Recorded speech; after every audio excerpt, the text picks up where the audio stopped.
Yeah, it was nice to win in Adelaide, and you always look for momentum, but momentum's not meant a lot on this trip so far. It's a different ground, it's going to be different conditions. Whoever adjusts to the conditions the best and plays the best cricket will win tomorrow. We're obviously looking forward to playing tomorrow. We can't afford to lose tomorrow to keep ourselves alive. So we'll be looking to just fight as hard as we fought in Adelaide and play a bit better than we did in Adelaide and hopefully get a victory. And in your own form, how frustrated have you been in the last few innings? Yeah, I mean, you're going to get frustrated. I'm playing really nicely. I've done on this trip, the whole trip so far actually.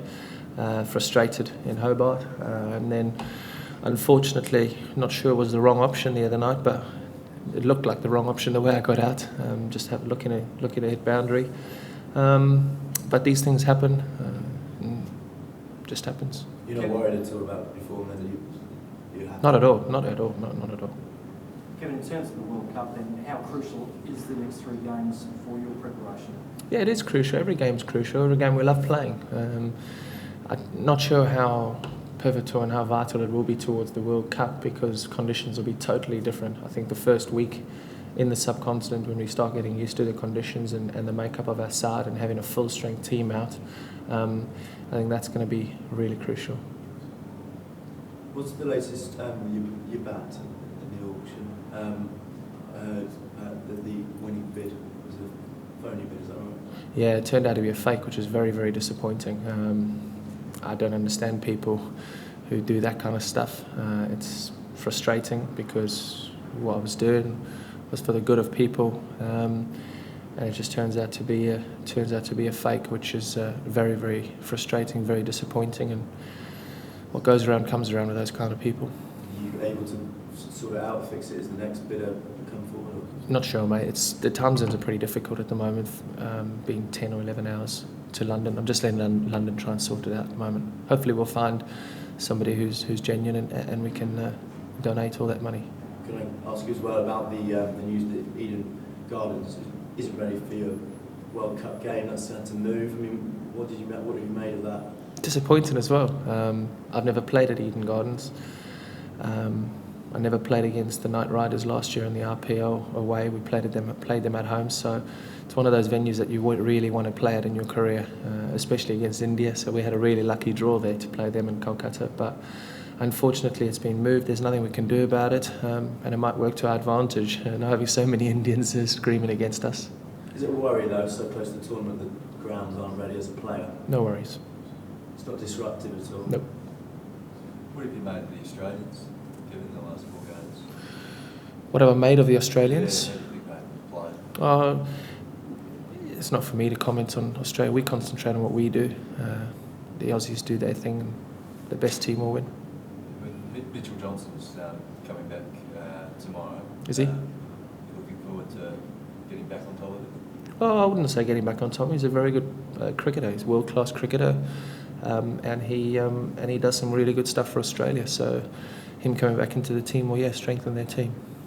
Kevin, can I just ask? There's a prospect in 3 years' time of back-to-back Ashes series, one in England in 2013, and then coming straight here in the winter of 2013-14. The schedules are being tweaked. What, as a player who enjoys Ashes cricket, using 10 tests in the space of 6 months would be a good thing for Ashes cricket?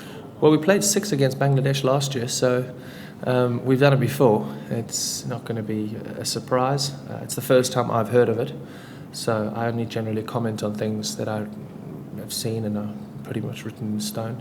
But it's amazing cricket, Ashes cricket, and as a player, you love playing Ashes series. So 2 back-to-back will be tough on both teams, but I don't know. We'll wait and see if that actually turns out to be right.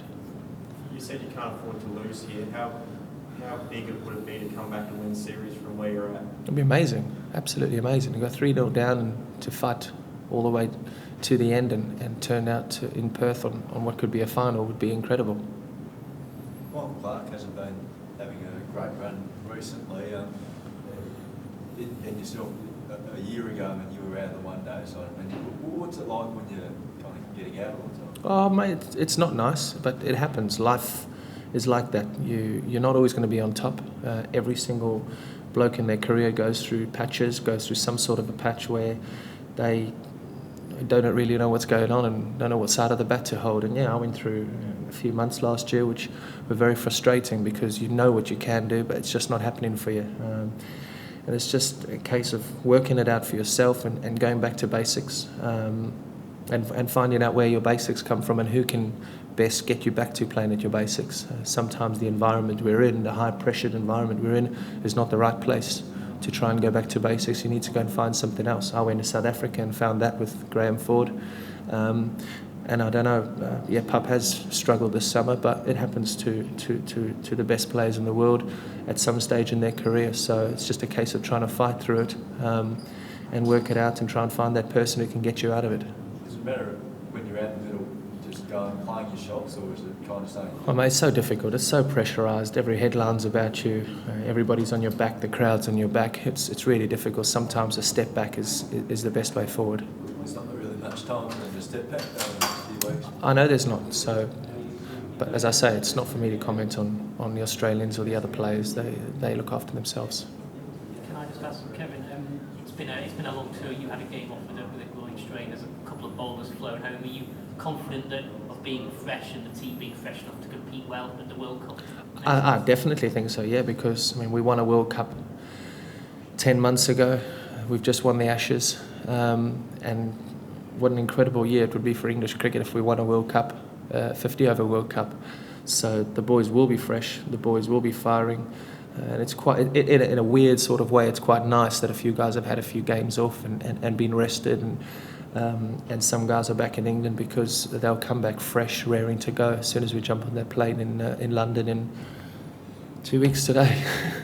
Are you fresh and ready to go? I mean, how is the groin? Yeah, groin's fine. It was just a slight little niggle that I picked up, but I'm absolutely fine. That's why I turned out yesterday or the day before, and I'll be out here tomorrow.